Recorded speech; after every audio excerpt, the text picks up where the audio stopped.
Okay, so let's get started. So good morning, good evening, everyone. Radhe Radhe. Welcome to today's edition of Daily Wisdom from Bhagavad Gita. Hope you are enjoying your weekend eve and start your weekend if you're in India. Let's get started. Today is going to be our quiz day, but we will get started by invoking the blessings of God and Guru. So let me share my screen and we will get started. Able to see the screen? Great. Okay, so let's get started with our opening prayers. Gurur Brahma, Gurur Vishnu, Guru Devo Maheshwaraha, Guru Sakshat Parabrahma, Tasmai Shri Guruve Namaha. Vasudeva Sutam Devam Kamsa Chanurmardanam Devaki Paramanandam Krishnam Vande Jagadgurum Krishnam Vande Jagadgurum. Okay, so Radhe Radhe, good morning, good evening once again. Friday we do our recap to test out how well you have understood some of the concepts that we are talking about. And Rahul, our quiz master, he does a good job at creating those quiz. So this is what we are going to do today. We are going to go through the key concepts through an engaging poll-based quiz. And then we are going to talk about why spirituality or this knowledge is absolutely must, indispensable. Okay, it's like you don't have a choice but to. It's very important. So we'll talk about that briefly. Let's get started. Let's put the poll, and then instead of reciting a shloka today, you get a chance to look at the poll questions, get your answers, and then we get underway. And I'll make some announcements while we put the poll. So let's put the poll, Rahul, and everybody can start taking it. As people are joining, they can take the poll as well. I hope the poll is visible now. Yes, it's super visible. And all right, so while we are waiting, I wanted to make a few announcements to let everybody join, and then I'll start making announcements so that we have pretty much everyone. So family camp, you all know, right? In July, we have the family camp. So please register for that if you can make it to Dallas. It'll be awesome. Whether you are in India or any part of the world, you can still make it. It'll be worth making it. The accommodation is covered, food is covered. You just have to turn up and enjoy the devotional bliss. And that is all going to be in the long weekend, July 4th long weekend. And soon it is a very, it's kind of a concentrated retreat kind of an experience because it goes on for a week. And in few years, it may become a Kumbh Mela like kind of a, event in few years time. Maybe we'll be able to see that in our lifetimes only, because all the devotees, they will be thronging and coming in for this congregation. So it's an excellent way to immerse in devotion and get the association, individual in-person association of Swamiji during those 5 to 7 days that we get with him. So do check it out, do sign up for that. Other thing that we have is, I think we have music production basics, because Mr. Harry Anand is here. He's going to audacious enough to take a session tomorrow between 1 and 4, I believe, where he's going to talk about how do you produce music, okay, some foundational elements around it. So it's going to be something interesting, I guess. So that's another thing. And then we have International Women's Day tomorrow, okay. That's going to be an very amazing event. Starts tomorrow 10 a.m. to noon. And we have some very interesting speakers, right? People who have been the women who have done, have been achievers in their respective fields. We have Rabbi Sharon Bose, She's a social activist. She got an award for that. Then we have Prabhavati Dwab Humanitarian Award, Neeta Kumelo Innovation Award, and a very impressive ensemble of speakers lined up for this event.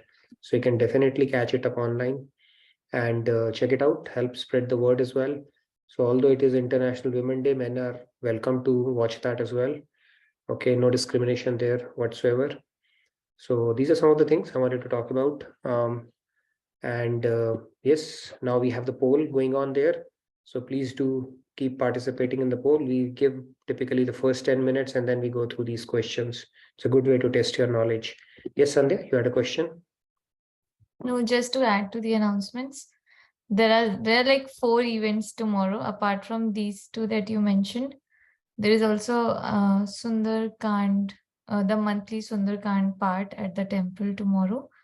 And also in the evening, there's a lecture on brain health by a neurologist, Dr. Jay Kumar, at the temple. And I think that will also be live broadcasted. So people who want to understand about brain health, that is also going to be there.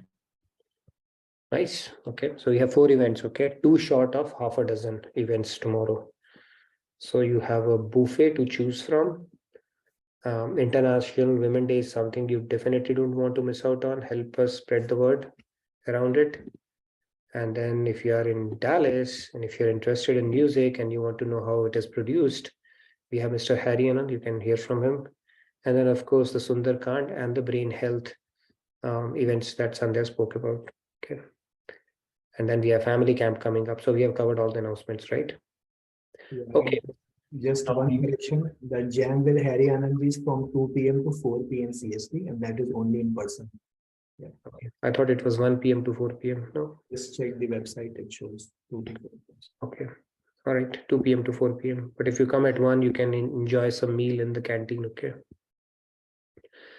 Great. Yes, Sam, you had a question as well. We still have people joining in. So 13 of 34. So I think it would be good to have at least 70 to 80% participation. We'll give you another 5 minutes to think through your responses and answer it before we get started. So you have time. Strongly encourage everybody to take the poll to test your knowledge. Yes, Sam, you had a question?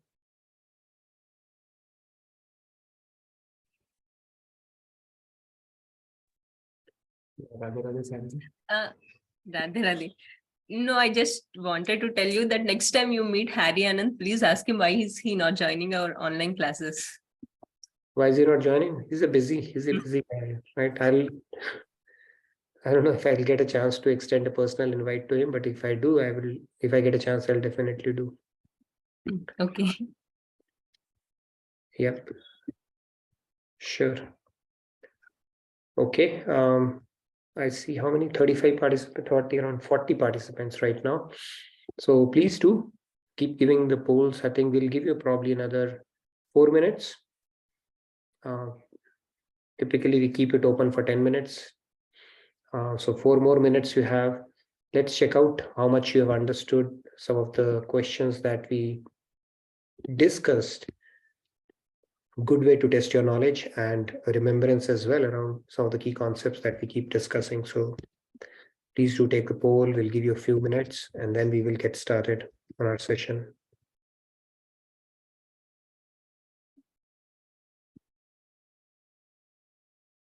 Any other stuff you wanted to talk about, Sandhya or Rahul, while we are giving some time for everyone to take the poll?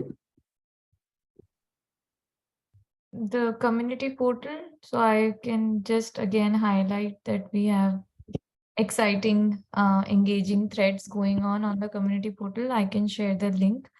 Yes. For example, one of the threads that's going on is about divine experiences that you've had so far. So whatever has inspired you or strengthened your belief in God. So just feel free to put your experiences down there as well as read others' experiences and get inspired. So Right. I I'll think put all started with that discussion we had that when we make spirituality or we start seeking the whole universe, it opens up for us. And Tanmeji said that he used to feel that he was daydreaming, and apparently that's not the case. Okay. There are a lot of people who can vouch for that, the experience that they've had, and we thought we'll create a thread around that. So Tanmeji, you can participate in that thread, put down your experience and read through some of the experience other people have.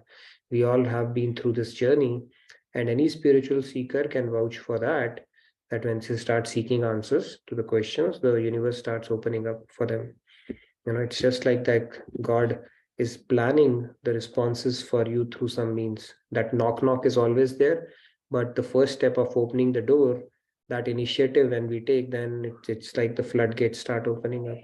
So that is a very beautiful thread. You all can go in and check on the portal and participate in it as well. And even Sasmita ji had shared her experience yesterday, and that was also quite inspiring. So yeah, I mean, everybody should feel encouraged to go and write it down.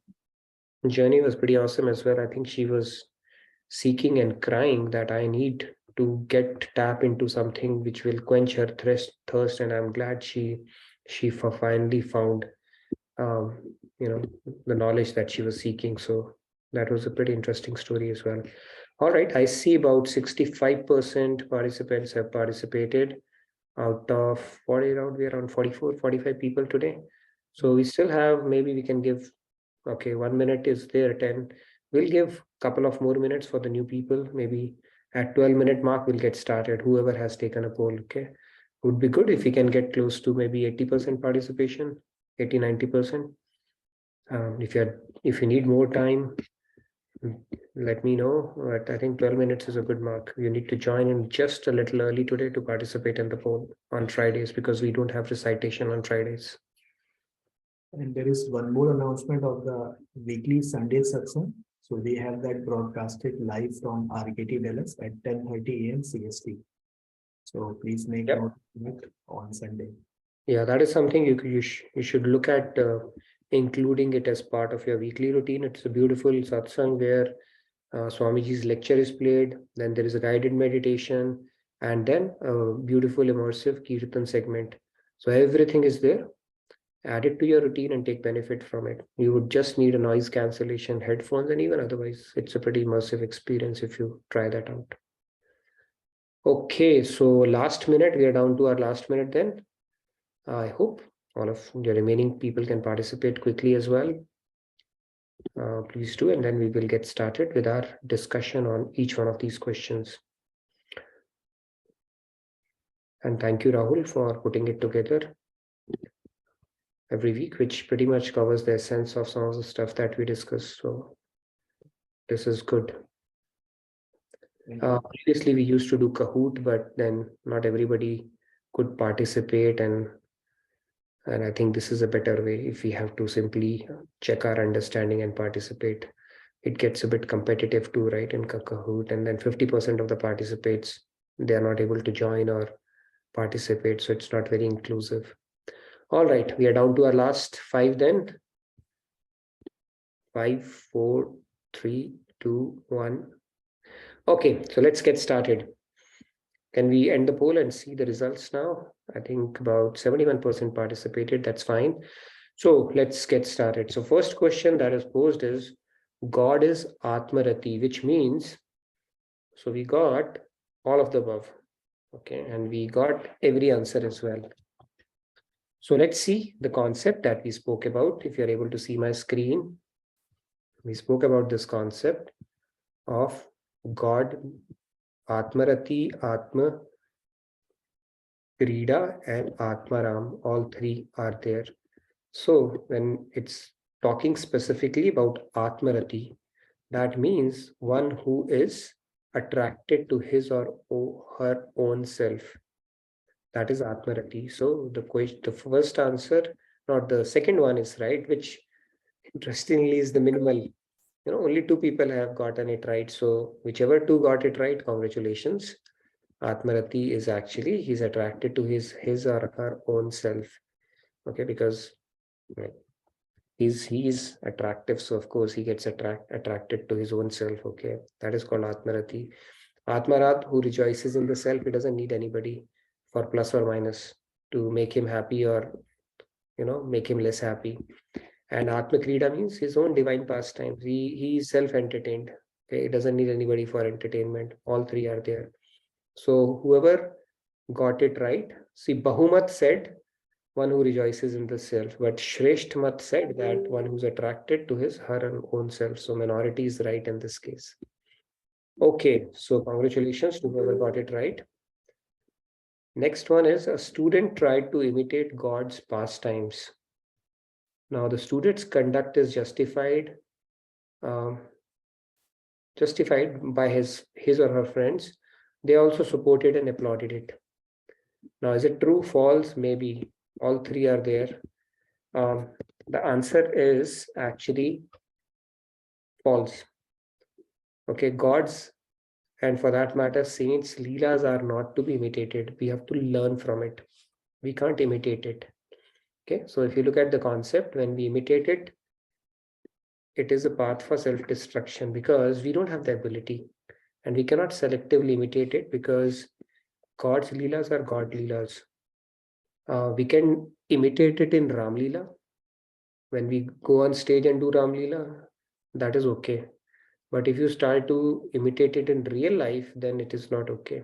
You may even end up doing spiritual transgression. So you can imitate it if you can follow along the other things that God does as well, right? God can lift Govardhan. So if you can lift Govardhan, then you can try to imitate him in other things as well. God drank poison. Can we drink poison? We cannot drink poison. So we cannot selectively try to imitate him without knowing the big picture or who God is. So the key message is that we should look at following the instructions of God rather than trying to imitate them. Imitation of God or Guru, basically, or saintly personalities is not at all recommended. Okay, you don't imitate them. You simply learn from those leelas. Okay, because they may even be contradictory things. Krishna is one, if we talk about God, right, who, although can kill you in a jiffy when you abuse him, but still tolerated 100 abuses from Shishupal, right? And Krishna is one who, although has Sudarshan Chakra, still adorned flute for most part of his, initial part of his life. And Krishna is the one, although he has the Aishwarya of Dwarka, Mathura, he still has Sudama as his friend. So those kind of, dichotomy you would see in his personality. That is why he's so great, right? And Krishna is the one who can decimate the entire army just like that and still chose to run away from the field. When Jarasandh came. And then how would you explain that? Now, which one would you imitate? Do you have the Sudarshan Chakra where you can decimate pretty much everything? Or would you run away from the field? So God is Leela's, only God knows why he's doing. We don't try to imitate it. We simply learn from it. And then he can kill Shishupal just like that, but he still tolerated 100 abuses. And he has his Aishwarya thing, but he makes Sudama his friend. So all these things, if you look at it, God's Leelas, we just have to look at it and learn from it as opposed to trying to imitate them. So the answer is false for the second one. Now, Mr. XG, now Rahul has been very, very reverential for everybody's name. Even though it's Mr. X, he's saying G, okay, which is good. Has been missing Bhagavad Gita classes regularly. Okay, I would like to know who's that. And then while interacting with people who don't believe in God, he should tell them. Now, which option is right now? They should be talking to people saying, hey, you are the soul, not the body, and karam is meaningless, give it up. One person has chosen that, okay? If you don't mind, you can tell me why you picked up that option. The second one said to perform their respective karam and slowly help them rise above attachment, which is majority saying that. Deep secrets of spiritual wisdom, nobody has picked it up, okay, which is good. And none of the above, somebody has picked that 13 out of 32. Let's look at it, what we had spoken about this concept. So actually, there was Kritsnavit and Akritsnavit people, right? We spoke about this concept where one who is in ignorance, you should not disturb their minds by telling them the deeper secrets or telling them you are a soul. rather instruct them so that they are at least doing their respective karam and slowly help them rise above attachment. That is the whole idea. So you don't go and talk to them, why are you working or why are you doing that? Because even Lord Krishna down in further in Bhagavad Gita, he says that this guhitam, the most confidential knowledge that I'm telling you, you don't tell it to people who do not have faith.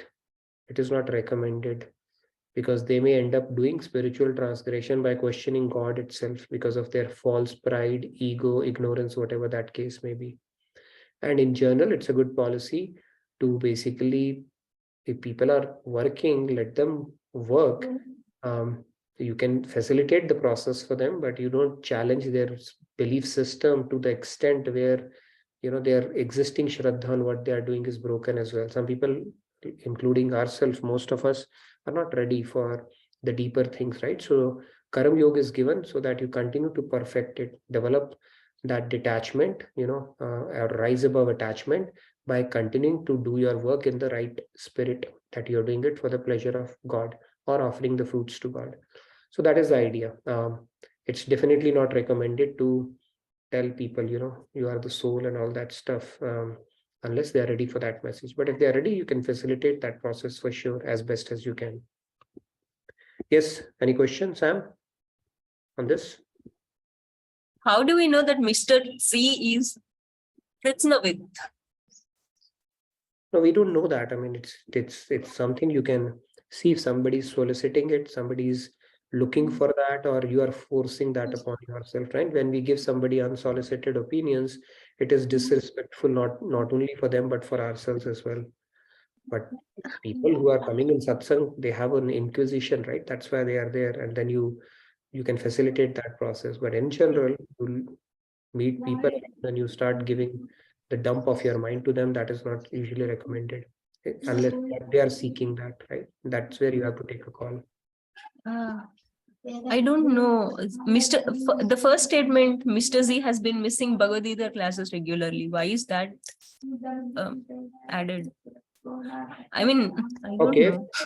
you don't have to read too much. I mean, we can even infer that he doesn't know this concept of karma yoga. Okay, that's fine. Fair point. You want to change the question? Yeah, question is not clear for me. Okay, no worries. As long as we have understood the answer aspect of it, I think that is more than enough. All right.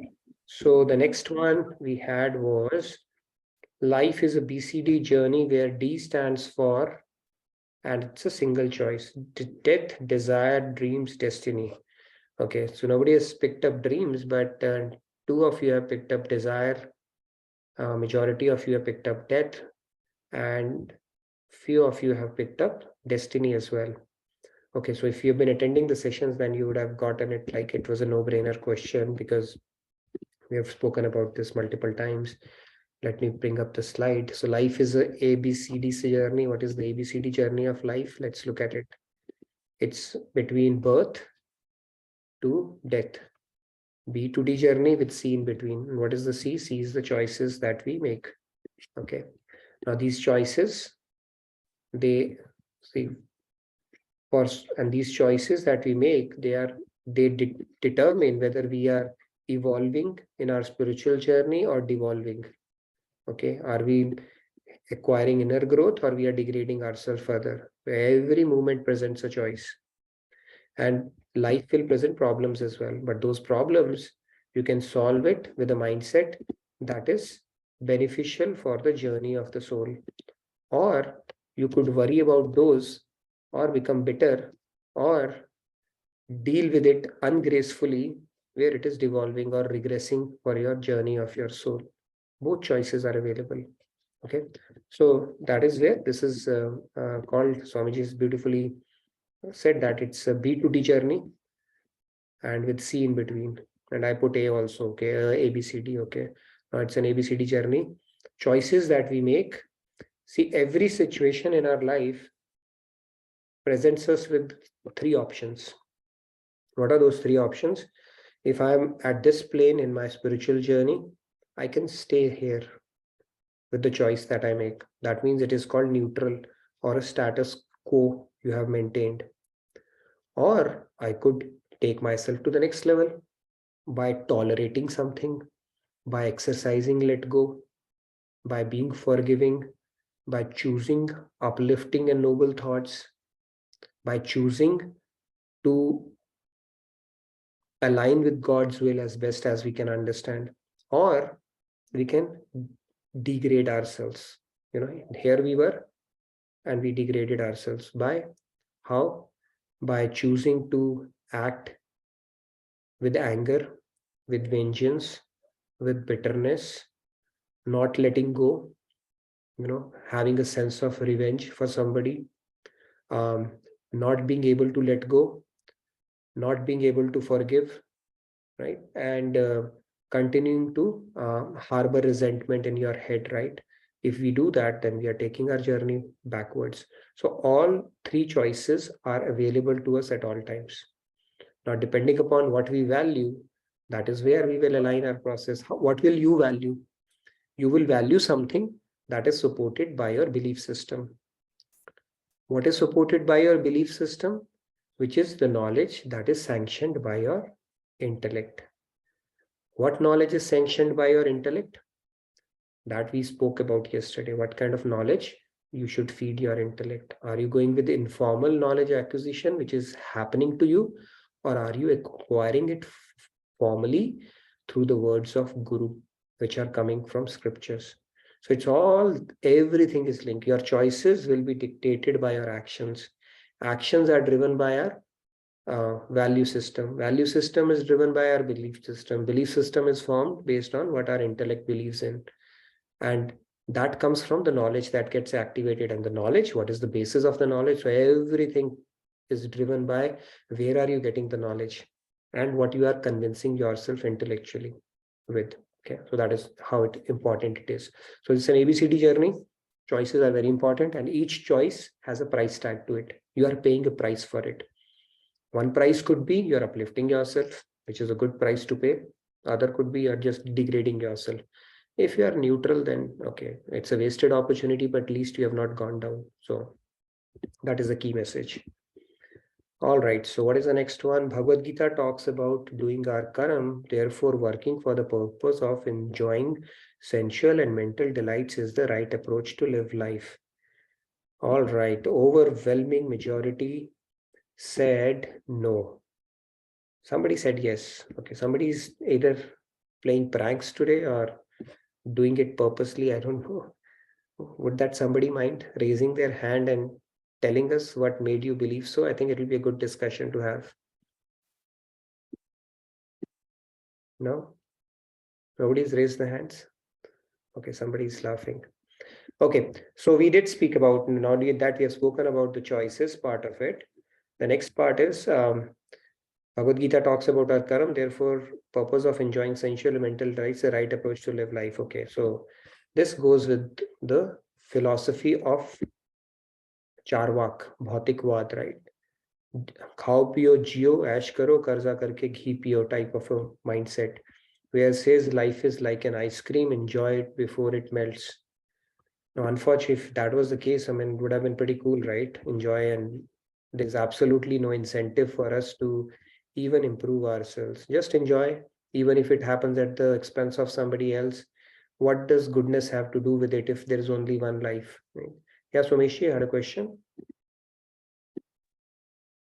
Radhe Radhe Nitin ji, Radhe Radhe. मेरा question है कि जैसे श्री महाराज जी बताए कि भुक्ति और मुक्ति नाम की दो पिशाचिनी है, तो मुक्ति नाम की पिशाचिनी किसको पकड़ लेती है, और यदि वो किसी को पकड़ ले तो उससे कैसे छुटकारा पाया जाए?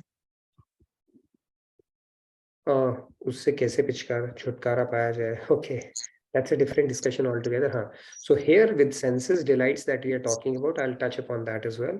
It's talking about bhukti aspect of it, where our senses are craving for, watch this, enjoy this, all that stuff. And this is basically just catering to our senses. It is called bhog, and bhog leads to rog. It's only when we let go of these sensual delights, taking that little bit of sacrifice there, like that rat, right? Rat actually goes for those rice puffs outside the godown. and gets trapped in it. But if only it can, go past that mousetrap, not fall for it, it has the entire go down open for it. That is essentially how the world, God has designed this world. So the first trap is of that of mukti, which we are not able to let go of. And the second trap is that of mukti. Mukti is liberation. Okay, God, end my miseries.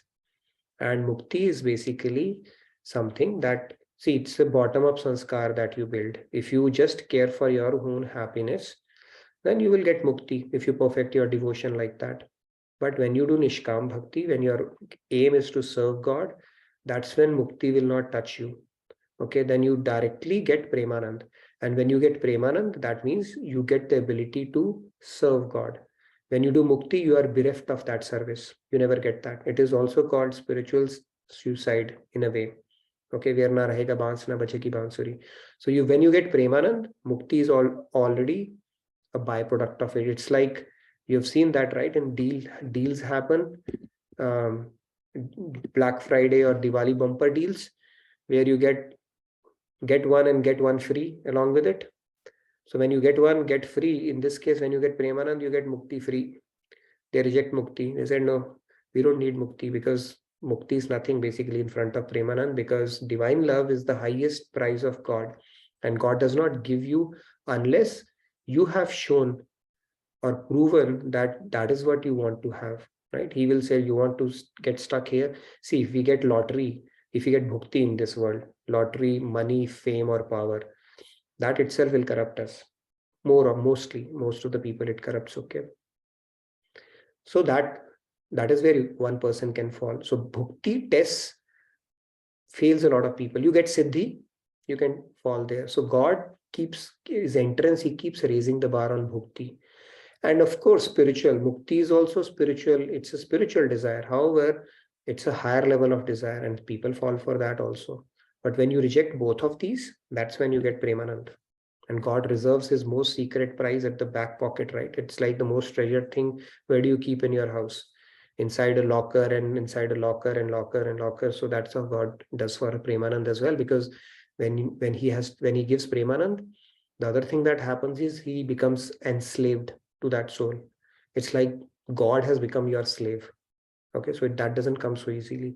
So mukti, your question is, when you start building those sanskars of seva, right from bottom up, when you're doing your devotion, then you will not get attracted towards mukti, because that is also a selfish spiritual goal. Okay, now you're saying, why not go for, see, people who just do sadhana, not do seva, they will continue to have selfish sanskars, me, mine. But people who do seva, because they take sacrifice, you're not seeking your own desire at that point, they get eligibility for Premanand. So that is the difference. That is why seva is very important. The sooner we start building those sanskars, the better it is for our spiritual journey, especially if we are interested in going past mukti. If you simply do sadhana, then selfishness would still remain and you would be loving God for your own sake. But when you even sacrifice that bliss, see, when the retreat happens, there are people who don't want to move anywhere. They just want to listen to lecture and immerse themselves in that experience. But then there are people who are willing to sacrifice this also, right? For the sevas that are happening. Somebody's cleaning, somebody's teaching students, somebody's doing that. That is a higher level from God's angle, because people are sacrificing their bliss also. Their heart is there, but they know the job has to be done.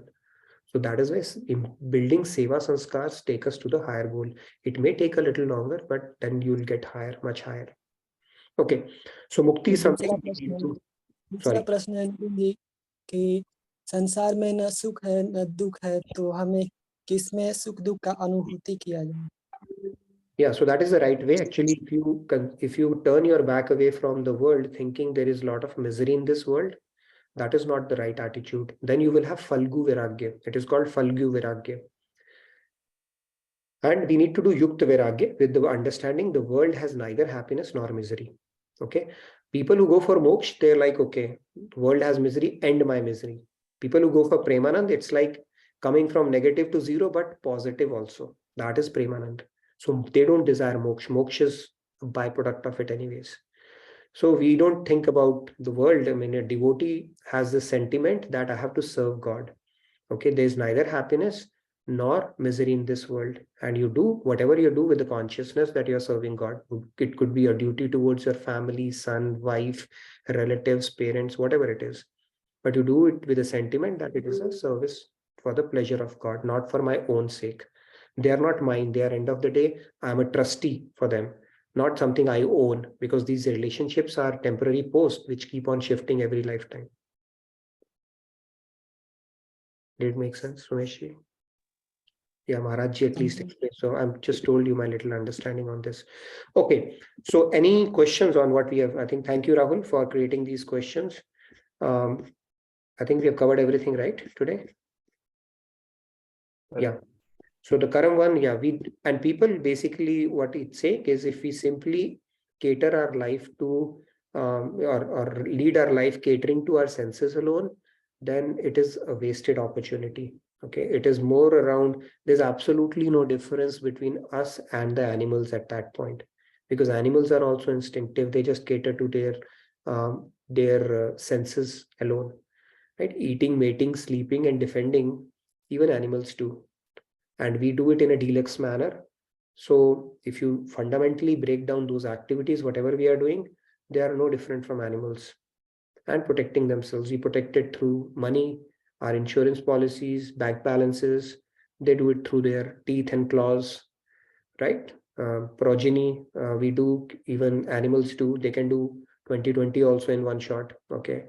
Eating, we do, they also do, and they don't even have to worry about diabetes and other things, right? They eat grass, they get the same pleasure what we get from Rasgulla. And sleeping, whatever pleasure we get sleeping on a mattress, they get it on sleeping on a bare floor. But if these four activities are all that we do, then it is as good as catering to our senses, and it is a wasted opportunity completely. So Bhagavad Gita tells us we have to go beyond that. Okay, that animalistic life, you have to go beyond that, because to whom much is given, more is expected. Like from Spider-Man, there's a dialogue, with greater power comes greater responsibility.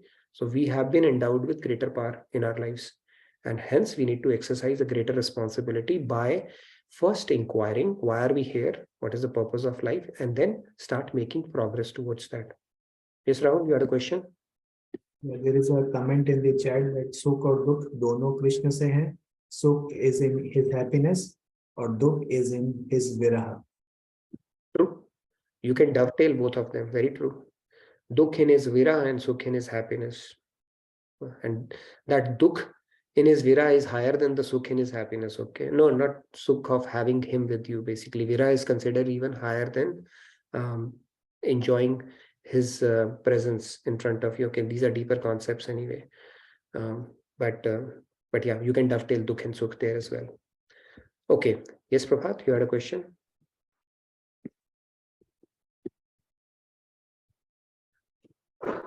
Radhe Radhe Nitinji. So I would like to ask, like you mentioned, greater power come with greater responsibility, right?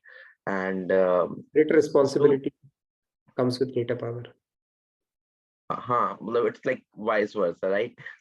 So my question is, like, if we come to know that our responsibility is not restricted to one person, one family, or a sort of like to restrict to some number of people, our responsibility is for the higher thing, like for related to if I consider the pleasure of God is not restricted to one family or something like that, so it's like the motive is bigger. So in that case, should we also used to restrict ourselves to some sort of responsibility, that these are the things that I need to do, and if I need to if I think that I have to do the bigger if I have a bigger goal and I think that I have to do something else, so in that sense I have to cut short few things. So that is something which we need to manage. So which is when we will be able to find out that this is the right time to do that or something like. I think you are getting my point, right? Yeah, you work with the expert guidance of Guru in that case. Okay, there is a reason why we are endowed with certain responsibilities, and we need to continue to perform those. Guru can tell you when you are ready for a higher thing, right? Buddha got a call of God. Call of God, when it comes, it is so powerful that you will not care. Okay, you will just leave everything. He left his wife and a small kid in the middle of the night. Okay, call of God is very strong. It doesn't come to everyone. So for people, normal people, if unless we are born as a Buddha, it is advisable to work with Guru to know when is the right time, if at all. Okay, because we cannot take a call on our behalf, because we may end up neither being here nor being there, especially if we turn our back to our worldly responsibilities. And the practice of Karam Yoga, that is why Krishna has given that in Bhagavad Gita, right? In Karam Yoga, you could be actually in a family life or doing your duties like Prahlad, Janak, so many kings also did, right? They did Sam, Dand, Bhed, everything. They ruled for 11,000 years. In fact, Prahlad Maharaj, he ruled for one Manvantar. Okay, and they could still do Karam Yoga. So that is why Karam Yoga practice is a very, very beautiful tool that Lord Krishna has given to us, where we don't even have to harbor this desire to leave everything and take sannyas and just focus on that only. So Karma Yoga is a great practice where we will learn our lessons, develop the required detachment, and ready for the next stage of our spiritual life. Karma Yoga is the way to go, basically. But if you feeling some pull, you are getting a knock from God, Guru is the right person who can guide us. We cannot take a call on our behalf. It's very risky otherwise. Okay, so let's move on. Now, okay, what happened? So this is a ball, right? You see? So this is a curve ball you saw, right? So if this curve ball is something, this is how it comes, right? In your life, how would you catch it? Okay, life will continue. You don't need, how many times you've used this formula A plus B whole square, or the projectile, maybe that is how the ball was thrown at you to solve that puzzle in life. Hardly, right? And that is, I don't know, when so much of emphasis is paid on STEM and all that stuff, it is important, of course, to differentiate yourself from the herd. But then the real life problems, when life throws curveballs at us, you don't use all these analytical stuff at that point. Okay, the skills that are needed are entirely different, more so for the generation or the times that we are in, because life problems are getting more and more complex to solve.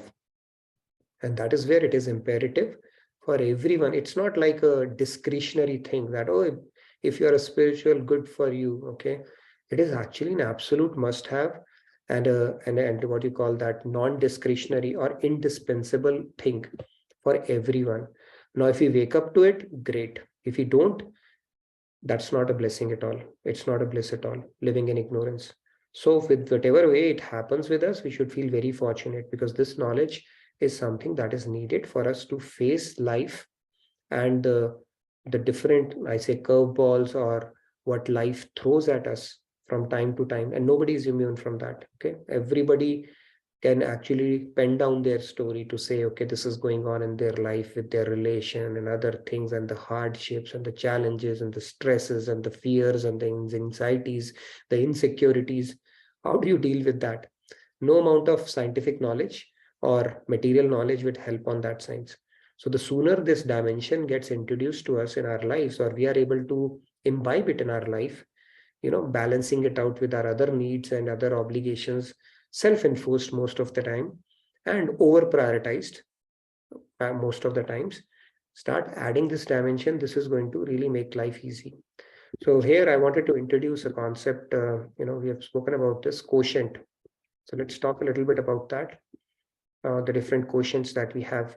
See, first we start when we are a kid, we start with our physical intelligence, right? It's physical quotient, where we are learning to, how do we stand, walk, run, all that stuff happens. And it's just about control over our musculoskeletal system. And then as this PQ develops, we learn to maneuver our physical body as well. That itself requires a big quotient, right? That need to be developed as we are growing up. And the next stage comes, we become a little toddler and stuff, then cognitive intelligence starts coming in. You start to understand, analyze, and reason, right? And you start asking questions as well. That reasoning sense starts getting developed. And the furthermore, as you go, is the emotional intelligence that comes. Now, this is it. You start acquiring it in teenage years, but this is something where even adults, they don't grow out of this second stage. The cognitive and emotional miserably fail. And if you look at how to manage your own feelings, others' feelings, emotions, and how it affects others. We have no clue, right? If you see a big guy, we see those, what do you call that, adult babies. So ironically, majority of the people, they continue to remain adult babies because that emotional quotient is either not fully developed or dormant for most, and our life passes by. If you look at some of the corporate statistics as well, people don't get fired because of their functional or technical skills. Most of the people, they get fired, I think more than 80%, 87 or something like that. They get fired because of lack of their emotional quotient. They can't get along with people. Okay, they will pick up fights with their co-workers. They will find a problem they have a problem for every solution, right? Then it's just like by virtue of their existence, they'll just pick up a fight and find a fault with anything and everything that is happening. Okay, that is lack of emotional quotient. So this is the third stage. It's important to cross that stage fairly quickly. Otherwise, our life will be an ongoing disaster, serial disaster. Okay, and that is where I think if we are, we find ourselves getting into trouble with a lot of people. It's about time to look at this part of it to see if it's, there's something that can be fixed on our side or not. So typically this gets developed in teenage years. Some people become sensible early on. Some continue to evolve. We all continue to evolve, right? Nobody becomes perfect, but they, at least the sooner you figure out how to develop the behavioral competence to deal with people around, the better off we are. Our odds of success in life and our odds of having minimal resistance to what we want to do increase manifold if we have behavioral competence or EQ. Then comes the spiritual. Yes, Keshavji, you wanted to add something? Yeah. Radhe Radhe. Radhe Radhe.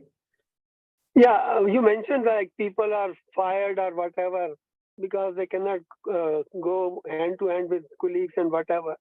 You know what? I worked for a company 20 years, and because of Gita's knowledge, I resigned. And that resignation, you know what I wrote? This company is no more safe, neither for the employees nor for the customers. Medical device made there. So anybody in the world can show me like this. And otherwise, I could have done what that new Half Moon Bay, the guy did. He couldn't do this because no Gita Gyan. That's the difference between the two. Yes, very true. In fact, yes, this knowledge empowers you to align to your value system, and you take decisions with full confidence, and you don't compromise on your values. So Gita knowledge, of course, when you have the spiritual quotient that I'm going to talk about now, that will help you take decisions in your life with absolute certainty, conviction, confidence, without second guessing yourself.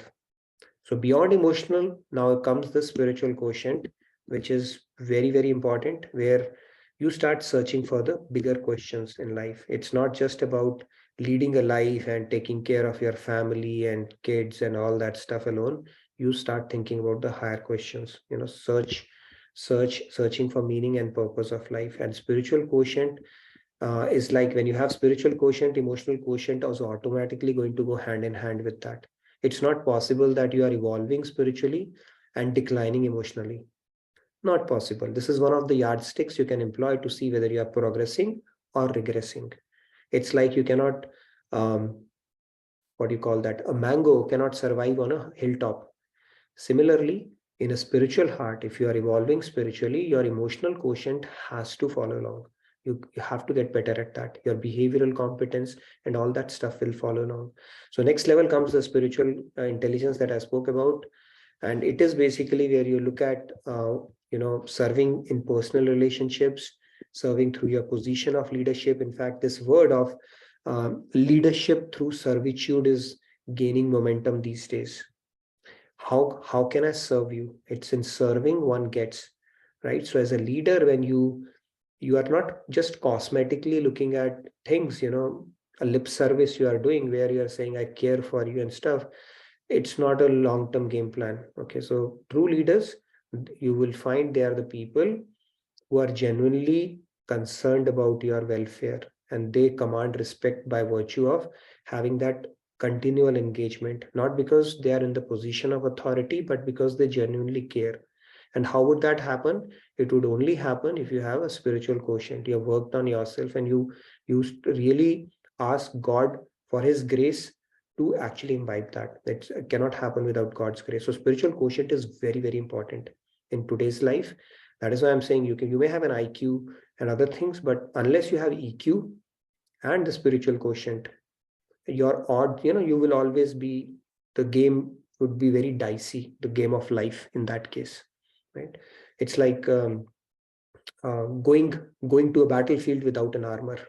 So this is the greatest armor one can have in today's world.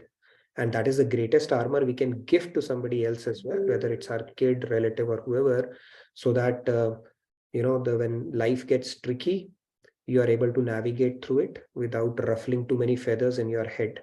Okay. Because the biggest problems in life, anxiety, insecurity, they stem from our inability to manage our emotions, our inability to manage things around us, where by, just by what kind of a naive thinking, we think that the entire world would operate the way we think. So when we start gaining spiritual quotient or the spiritual depth, the emotional quotient would automatically increase, and it would reflect. And with regards to, like we say, the proof is in the pudding, where the peace quotient inside your head, the joy, the sense of control, the confidence that you feel, all that will basically manifest in your head, and you'll feel much more assured and confident about your own abilities as well.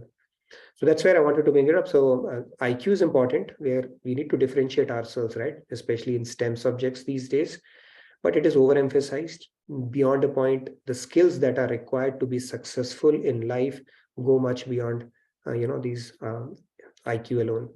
So emotional quotient is very important. And then beyond that, the spiritual quotient, the more depth and range we keep on acquiring, the better it is for our lives. And of course, it will make our life auspicious as well. And what we do on a day-to-day basis is again an attempt to gain more range and depth in spiritual quotient for each one of us. Any questions on this? Yeah, Radhe Sandhya ji. Yeah, Radhe Radhe. So, Nitinji, please correct me if I'm thinking it wrong. So here it is basically shown as some sort of a sequence, but I am understanding it as SQ can be, one can start developing SQ right from their birth. Typically, it follows this trajectory, but not necessarily. Right? You can have SQ right from the beginning as well, right? Kids can have it as well. It's not like you have to go through this stage and all. First stage, of course, you'll have to go through. For kids until they start developing cognitive abilities, for them to have that spiritual quotient, unless they are born with very strong sanskars, is typically different. But yes, you don't really have to go with the step theory in this case. Right, apart from SQ, I still see that for the other three, maybe this sequence remains given our body, the way we are, Body, right? the way it develops, right? Yeah. Right, but for SQ, it can just go in parallel, right? It can go in parallel at any stage. Very true. If you can come across some of the kids, they are like mind-blowing thought process they have, right? Even adults won't have that. So SQ can go at any stage. Yeah. Thank you. Yes, Tanmeji. Radhe Tanmay ji. Radhe Radhe, thank you so much. Nitinji, my question is, what if, let's say, there are some needs which needs to be satisfied. Like say, we have also heard of the Maslow hierarchy, let's say. So there are some needs which needs to be followed, like which needs to be satisfied, right? As a human. So what if particular needs are not getting satisfied? Yes. And you are craving for it. Yes. I'll talk about it. In fact, I had created a slide on Maslow hierarchy. I'll bring it to one of the sessions, okay, for a deeper discussion around it. You're right. So that is why my inclination, yes, sir. So my inclination towards spirituality is, it is giving me that satiate, that satisfaction while I'm giving my devotion to God, while I'm serving, like I'm doing this material beauty. It is not attracting me. It's just like I'm serving God every day since morning till end. Whatever I'm doing, it's just serving the God. So what I need to advance. It's like I cannot sit and just relax and just do my daily activity and my service to God. I just need to advance. Like, how do I advance? So satiating, see, first thing you said satiating. I think we have time. Okay, 5 minutes. We'll do it, make it quick because we have a hard stop at 10. So when you said satiating, right, that is not the right way of looking at it. If you go by scriptures, it is said when you try to satiate a desire with the hope that you will extinguish it, it's never going to happen. You are putting fuel to fire. Okay. Coming back to Maslow hierarchy, yes, if somebody does not have food, clothing, and shelter, spirituality is the last thing they'll think about, right? So yes, Yeah. that is part of an evolution as well. If I'm born in Somalia, which I have no control over, you think I'll still do Radhe Radhe and dance my way to glory here at Radha Krishna temple? No, it's not very difficult, right? Part of it is also dictated by our karmas, right? Lord Krishna says that I control where based on the kind of birth that you get, based on your past desires and sanskars, and how much spiritual progress you made, and what your spiritual ambitions were. So even getting that birth, we are the authors of our destiny. Now, if you want to get a good birth in next life, in a family where your basic things are taken care of, first thing is we have to part with 10% of our wealth. People who are born poor, how would you justify it? They always hoarded Yeah. things. So in order to future-proof ourselves, first of all, we have to learn to give. And secondly, for us to get a conducive circumstance where we are not bogged down with a bad relationship, bad spouse, bad family, drug addicts, then you have to make spirituality a priority. When you make it, God knows that, and He's going to make sure that Krishna has promised in Bhagavad Gita that I'll make sure that your journey continues from where you have left. He'll give you conducive circumstances.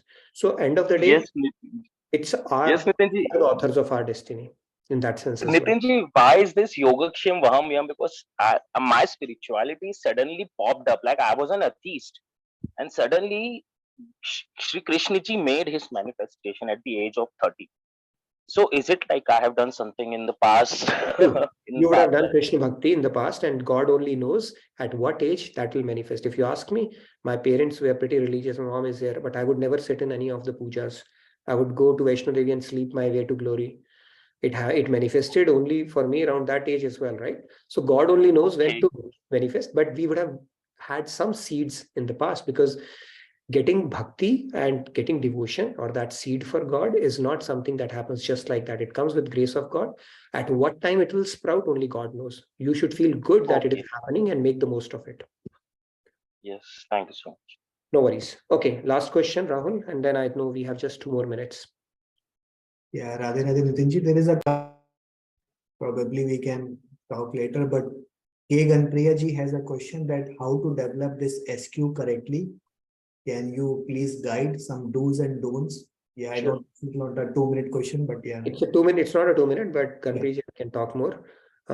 SQ has S in it, right? So you add 3 more S's to it by doing your seva, doing satsang, and doing sadhana.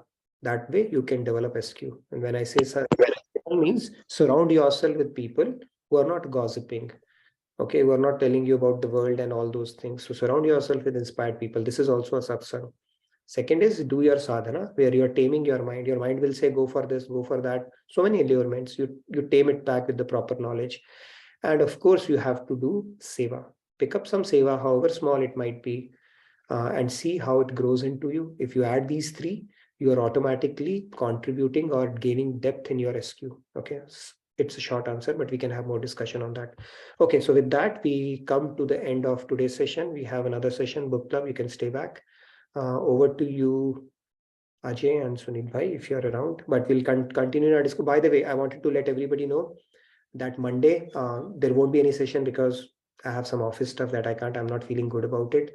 So Monday evening, which is Tuesday morning in India, we will have to skip our session, which I feel sorry about, but it is what it is. So we will meet on Tuesday evening, Wednesday morning, all of you. Radhe Radhe from my side. Thank you, everyone. Thank you, Nitin Bhai. Thank you, Rahul ji. Thank you, Sandhya ji. Thank you, everyone. So Ajay Bhai is still out of town, but we are here. So So please stay back, continue on with this discussion, beautiful discussion of EQ and IQ. Today we're going to talk on a